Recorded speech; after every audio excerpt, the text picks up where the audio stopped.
Hi viewers, welcome to our channel. Present మనతో పాటు దాము బాలాజీ గారు సీనియర్ జర్నలిస్ట్ ఉన్నారు. వారితో ఒకసారి మాట్లాడదాం. నమస్కారం సార్. సార్, పవన్ కళ్యాణ్ గారు ఢిల్లీలో ఇచ్చిన ఒక ఇంటర్వ్యూలో మళ్ళీ తెలంగాణ గురించి కొన్ని అంశాలు అంటే కొన్ని కీలక వ్యాఖ్యలు అయితే చేయడం జరిగింది సార్. ముఖ్యంగా కాంగ్రెస్ ని టార్గెట్ చేస్తూ ఆయన కామెంట్స్ అయితే చేశారు.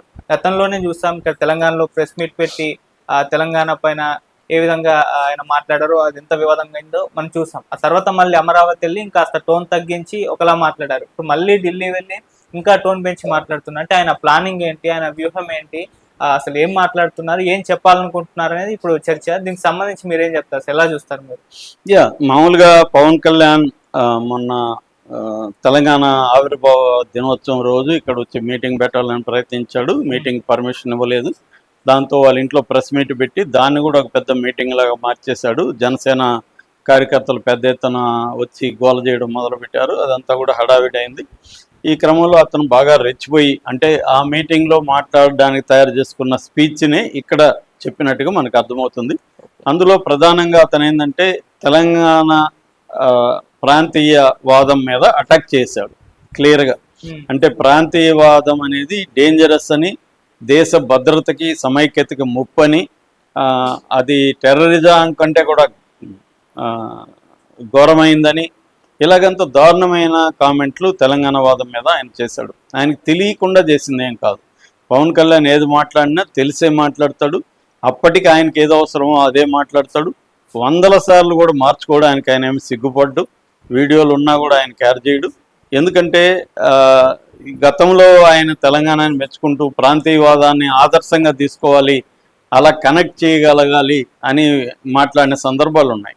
అలాంటి వ్యక్తి మళ్ళీ ఇప్పుడు తెలంగాణ ఉగ్రవాదంతో పోల్చడం, ప్రాంతీయవాదం అని విచ్ఛిన్నకరంగా అనడం, రేపు పొద్దున వీళ్ళు వందే మాత్రం జనగణమన కూడా పాడరేమో వేరే రాష్ట్రాలు రాసినట్టుగా మాట్లాడడం, అంటే తెలంగాణ వాళ్ళు ఏదో వేరే రాష్ట్ర ప్రజలకు అందరికి వ్యతిరేకమని, అన్ని రాష్ట్రాల వాళ్ళ ప్రజల్ని తెలంగాణ నుంచి తరిమేసి తెలంగాణ వాళ్ళు మాత్రమే బతకాలన్నట్టుగా వీళ్ళు అనుకుంటున్నట్టుగా ఆయన మాట్లాడాడు. మొత్తం అవన్నీ కూడా అబద్ధాలు. తెలంగాణలో ఎప్పటి నుంచో కూడా అనేక రాష్ట్రాల ప్రజలు ఉన్నారు. వాళ్ళని ఎప్పుడూ కూడా తెలంగాణ వాళ్ళు వెళ్ళి మీరు పలానా రాష్ట్రం కాబట్టి మీరు వెళ్ళిపోండి అని గొడవలు చేయడం కానీ వాళ్ళని కొట్టడం కానీ చేయలేదు. అంత పెద్ద ఉద్యమం జరిగితే మామూలుగా అయితే వేరే చోట అయితే చాలా పెద్ద హింస జరుగుండేది. ఇక్కడ ఒక చిన్న రక్త బొట్టు కూడా కారలేదు. ఏమన్నా కారిందంటే తెలంగాణ వాళ్ళ రక్తం చిందించారు తప్ప వేరే రాష్ట్రాల ప్రజల రక్తం చిందించలేదు. ముఖ్యంగా ఆంధ్ర రాష్ట్ర ప్రజల జోలికి ఎవరు వెళ్ళలేదు. ఉత్తుత్తి బెదిరింపులు ఎవరైనా చేసుండొచ్చు తప్ప కేసీఆర్ ఆ విషయంలో చాలా జాగ్రత్తగా ఉద్యమాన్ని హింసలేకి వెళ్ళకూడదు, హింసలేకి వెళితే దాన్ని సాగ్గా చూపించి మనల్ని అణచివేస్తారు, మనం శాంతియుతంగా చేయాలని కేసీఆర్ కానీ కోదండరామ్ లాంటి వాళ్ళు కానీ ఒక నాయకత్వం అంతా కూడా చాలా జాగ్రత్తగా ప్రపంచ ఉద్యమాలంతా కూడా స్టడీ చేసి ఇలాంటి ఉద్యమాలు ప్రపంచవ్యాప్తంగా ఎలా జరిగాయి, దాని నుంచి మనం ఎలాంటి గుణపాఠాలు నేర్చుకోవాలి, ఇవన్నీ చేసి వాళ్ళు చాలా బాధ్యతగా ఉద్యమం చేశారు తప్ప అరాచకత్వంతో ఎక్కడ తెలంగాణ ఉద్యమం జరగలేదు. ప్రతి భావోద్వేగం వెనక కూడా ఒక బాధ్యతగానే జాగ్రత్తగానే చేశారు. దాని ఫలితమే తర్వాత కూడా ఎక్కడ తెలంగాణ ఇతరులని వాళ్ళు తెలంగాణ వాళ్ళు బాధ పెట్టింది లేదు. కానీ పవన్ కళ్యాణ్ చూస్తే ఎవరైనా రేపు పొద్దున వేరే దేశం వాళ్ళు ఎవరన్నా ఈ స్పీచ్ చూస్తే తెలంగాణ వాళ్ళు ఘోరమైన వాళ్ళుగా ఉండరు బాబు, వీళ్ళు అసలు వేరే రాష్ట్రం వాళ్ళని సహించట్లేదు, వీళ్ళది దారుణంగా ఉంది వీళ్ళది అన్నట్టుగా ఉంది ఆ స్పీచ్. దాంతో తీవ్ర విమర్శలు వచ్చాయి. దాని తర్వాత పవన్ కళ్యాణ్ అమరావతికి వెళ్ళి అక్కడేమో మళ్ళీ 4 మడతేశాడు.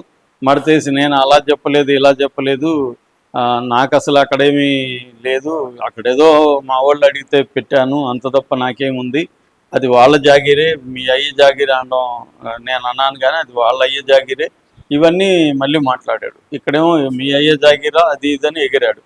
నేను ఇప్పటివరకు అనుకోలేదు, ఇప్పుడు పోటీ చేస్తాను అంటే ఆయన పోటీ చేస్తే ఇక్కడేదో భూకంపాలు వస్తాయన్నట్టుగా బెదిరించాడు. నిజానికి పోటీ కొత్తగా కాదు, అంతకుముందు కూడా చేశాడు. అంతకుముందు వాళ్ళకి 8 మంది ఏమో అసెంబ్లీలో చేస్తే 8 మంది ఓట్లు బర్రెలక్క ఓట్లు అంతా కూడా రాలేదు వాళ్ళకి. సో అది అందరికి తెలుసు. ఇక్కడ ఆయనకి ఇక్కడే వ్యవహారం ఏమీ లేదు, ఆయనకి ఏమైనా ఉంటే అక్కడే ఉంది. కానీ ఆ స్థాయిలో ప్రగల్భాలు పలికి మళ్ళీ అక్కడ తుస్సుమని అయింది. ఇప్పుడు మళ్ళీ ఢిల్లీ వెళ్ళాడు. ఢిల్లీలో ANI broadcast with Smita Prakash అనే ఒక ప్రోగ్రాంలో ఆయన మాట్లాడాడు. దాంట్లో మళ్ళీ మునుపట్లాగా రెచ్చిపోయాడు. అవును, మీ అయ్య జాగిర్ అనడం తప్పేం కాదు, వాళ్ళు తెలంగాణ సపరేట్ దేశమా, దేశాన్ని విభజించేట్టుగా రేవంత్ రెడ్డి మాట్లాడాడు, దక్షిణం ఉత్తరం అని మాట్లాడాడు, ఇది దేశాన్ని విచ్ఛిన్నం చేసేది, ఇట్లాగా ఉంటే రాహుల్ గాంధీని కూడా నేను రేపొద్దున సౌత్ ఇండియాకి నీ కంపెనీ అంటాను, ఇలాగంతా మళ్ళీ రెచ్చిపోయాడు. దీంతో ఇప్పుడు ఇంకొక పాత వీడియో బయటికి తీశారు. ఈయనే ఉత్తర భారతదేశం దక్షిణ భారతదేశం అని ఊగిపోతూ, అట్లా చూస్తేనే మనకి కామెడీ నవ్వొచ్చేస్తుంది. అంత ఊగిపోతున్నాడు, అరుస్తున్నాడు, కేకలేస్తున్నాడు, మొత్తం మనిషి షేక్ అయిపోతున్నాడు ఎమోషన్తో. అదేంటంటే ఉత్తర భారత అహంకారం అని అరుస్తున్నాడు. మేము భారతీయులం కామా అని గట్టిగా మాట్లాడుతున్నాడు. దక్షిణాది అంటే చిన్న చూప, మీకు 10 మంది ఉండి మీరు మా మీద డామినేట్ చేస్తారా? మేము దక్షిణ భారతంలో ఎన్ని కోట్ల మంది ఉన్నాం, ఈ వివక్ష ఎందుకని భయంకరంగా అది ఏమి ఇతనికి ఏమన్నా మెంటల్ అయిందా, ఇతను ఎర్రగడ్డకి తీసుకోండి అన్నట్టుగా ఉంది ఆ వీడియో చూస్తే. అంతగా రెచ్చిపోయాడు అప్పుడు ఉత్తర భారతదేశం మీద. ఇప్పుడు రేవంత్ రెడ్డి బ్యాలెన్స్గా మాట్లాడాడు, ఉత్తర ఇండియాకి సౌత్ ఇండియాకి నార్త్ ఇండియాకి ఉన్న ఇబ్బందులు చెప్పాడు. దాంతో మళ్ళీ ఇప్పుడు రేవంత్ రెడ్డికి యాంటీగా మాట్లాడుతున్నాడు. అంటే ఆయనే ఊగిపోయి ఆ వీడియో ఉందని ఆయనకు కూడా తెలుసు కదా. అంటే ఆయన ఏంటంటే ఎప్పటి ప్రయోజనం కోసం అప్పుడు ఊగిపోతూ మాట్లాడటమే. నేను ఇంతకుముందు కూడా అనలైజ్ చేస్తే ఆయనకి ఎవ్రీథింగ్ ఈజ్ షూటింగ్ లాగా. నెక్స్ట్ సినిమా షూటింగ్కి కాన్సెప్ట్ మారిపోతుంది కదా, అప్పుడు మళ్ళీ అరవచ్చు ఇష్టం వచ్చినట్టుగా. ఈ సినిమా అయిపోయింది అంటే ఆయనకి ఎవ్రీథింగ్ ఈజ్ ఒక సినిమా. ఆ సినిమాలో ఆ వేషం వేశాను, ఇప్పుడు ఈ వేషం వేస్తున్నా కాబట్టి ఈ డైలాగులు చెప్తాను అన్నట్టుగానే ఉంటుందన్నమాట. ఆయన రాజకీయ జీవితం అంతా కూడా అలాంటి వీడియోలు ఆయన ఎవరు విమర్శించాలి, ఆయన వీడియోలు వరుసగా పెడితే చాలు, కాంట్రడిక్టరీ వీడియోల్ని పెట్టుకుంటూ వెళ్తే ఆయన క్యారెక్టర్ ఏంటో అందరికీ అర్థమైపోతుంది. సో ఇప్పుడు అలాగా మాట్లాడాడు అనమాట. సో దాంతో ఇప్పుడు మళ్ళీ విమర్శలు వస్తున్నాయి. అంటే నువ్వే కదా బాబు అప్పుడు ఊగిపోతూ అరుస్తూ మాట్లాడావు నార్త్ ఇండియా మీద, ఉత్తరాది అహంకారం అని భయంకరంగా మాట్లాడి, ఇప్పుడు అదే విషయాన్ని ఇంకా బ్యాలెన్స్గా మాట్లాడిన రేవంత్ రెడ్డిని రాహుల్ గాంధీ సౌత్ ఇండియాకి అన్యాయం జరుగుతుంది అనేది ఆయన కూడా చెప్పాడు. ఎందుకంటే చాలా మంది ఉత్తరాది వాళ్ళు కూడా చెప్తున్నారు, ముఖ్యంగా ఏంది డీలిమిటేషన్ సంబంధించి. అంటే అక్కడేమో మనమేమో సౌత్ ఇండియాలో ఏమో మన సంపద అంతా దేశానికి ఎక్కడి నుంచి తయారవుతుంది. రెండోది ఉద్యోగాలందరూ నార్త్ ఇండియాలో ఉన్న వాళ్ళకి జనాభాకంతా ఉద్యోగాలు మనం ఇస్తున్నాము. ఇక్కడ జనాభా నియంత్రణ గట్టిగా పాటించి జనాభా నియంత్రించాము, వాళ్ళు జనాభా నియంత్రించలేదు. ఆ కనుక్కున్న జనాభాకంతా ఉద్యోగాలు ప్రొవైడ్ చేయట్లేదు, సంపద సృష్టించట్లేదు. ఈ మూడు చేయకుండా పరిపాలన మాత్రం మా కంట్రోల్లో పెట్టుకుంటాము, మీరు సంపాదించండి, మేము పడేసిన వాళ్ళకి మీరు ఉద్యోగాలు ఇచ్చి పోషించండి కానీ మీకు మాత్రం పరిపాలనలో ఈక్వల్గా పార్ట్నర్షిప్ ఇవ్వము అని అంటే ఎలా చెల్లుతుంది? అది జరుగుతుండేది. మరి పవన్ కళ్యాణ్ దీని ఎందుకు ఇప్పుడు సపోర్ట్ చేస్తున్నాడు అంటే ఈ అన్యాయాన్ని మాట్లాడకుండా తన బీజేపీ కోసము తన టోన్ మార్చుకొని ఇప్పుడు మళ్ళీ ఇంకొక అపరిచితుల్లో ఇంకొక వేషం వేసి ఇప్పుడు మళ్ళీ రివర్స్లో ఊగిపోతూ మళ్ళీ అవును వీళ్ళబ్బ జాగిరి అనడం తప్పేం కాదని మళ్ళీ మాట్లాడుతున్నాడు. అంటే ఒక్కొక్క వేదిక మీద ఒక్కొక్క రకమైన ఎమోషన్స్తో ఆయన మాట్లాడతాడు తప్ప ఆయన ఇప్పుడు ఎవరు సీరియస్గా తీసుకోవడం మానేశారు యాక్చువల్గా.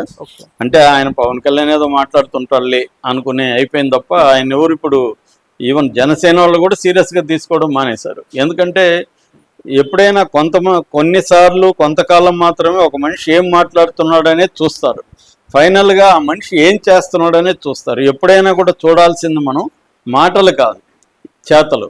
అతను ఏం చేస్తున్నాడు చూస్తే అతని క్యారెక్టర్ అర్థమైపోతుంది. మాటలేముంది, ఎవడైనా మాట్లాడచ్చు, స్క్రిప్ట్ ఎవడైనా చదవచ్చు, ఎమోషనల్గా యాక్ట్ చేయడం పెద్ద విషయం కాదు, ఎవడైనా చేయొచ్చు. కానీ చేతల్లో దొరికిపోతాను, చేతల్లో ఎలకాలం మోసం చేయదు. అలాగే పవన్ కళ్యాణ్ చేతలే ఏంటనేది ఇప్పుడు అందరికీ అర్థమైపోయింది.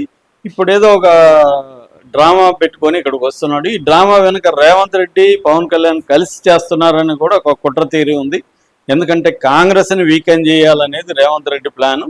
కాంగ్రెస్ వీక్ అయినాక బీజేపీలోకి జంప్ అయ్యి బీజేపీలో ఉన్న బండి సంజయ్ లాంటి వాళ్ళని కూడా బలహీనపరిచి బీజేపీలో ఈయన తిరుగులేని నాయకుడిగా ఉండాలి. అప్పుడు బీజేపీ వర్సెస్ బీఆర్ఎస్ ఉంటుంది, కాంగ్రెస్ వీక్ అయిపోతుంది. దీనికి పవన్ కళ్యాణ్ కూడా ఉపయోగించుకొని ఒక రెచ్చగొట్టి ఒక తెలంగాణ అస్తిత్వం సమస్యలాగా మార్చేసి చేయాలన్న ఒక పెద్ద కుట్ర ఉంది అనేది చెబుతున్నారు. ఎందుకంటే లేకపోతే పవన్ కళ్యాణ్ అలా ఊగిపోవడానికి అర్థం లేదు, కాంగ్రెస్ వాళ్ళు పవన్ కళ్యాణ్ విమర్శించడానికి కూడా అర్థమే లేదు. కాంగ్రెస్ వాళ్ళు ఎందుకు విమర్శించారు? పవన్ కళ్యాణ్ వచ్చి సబ్ పెడితే వీళ్ళకేమైంది?